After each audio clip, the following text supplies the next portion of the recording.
Et puis, pour conclure, je vais revenir sur un point. J'ai dit qu'au paradis, ou ce qui est pareil en démocratie, on laissait s'exprimer les gens qui disent que le peuple n'est pas au paradis et qu'en enfer, ou ce qui est pareil en tyrannie ou en démocratie tronquée, c'était précisément le contraire. On censurait ces derniers. Mais alors, on pourra me rétorquer qu'au paradis, ou ce qui est pareil en démocratie, les démons tenteront de convaincre les habitants qu'ils sont en enfer pour qu'ils démolissent cet endroit et œuvrent à créer l'enfer tyrannique en pensant créer le paradis. Le doute serait alors toujours permanent dans la tête des gens.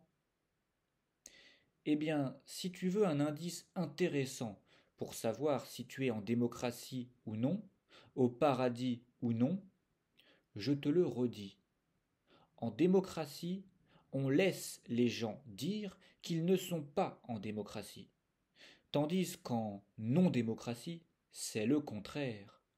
En non-démocratie, ce sujet est tabou, ne fait pas partie des sujets débattus publiquement.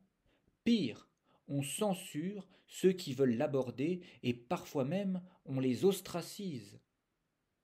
En enfer, on dit aux gens qui veulent mettre ce sujet sur la table qu'ils sont complotistes. Au paradis, jamais. Au paradis, on les écoute et on combat leur discours publiquement. En fait, lecteur, en enfer, au royaume de l'obscurantisme, on laisse seulement s'exprimer ceux qui disent que l'on est en démocratie et on censure les autres.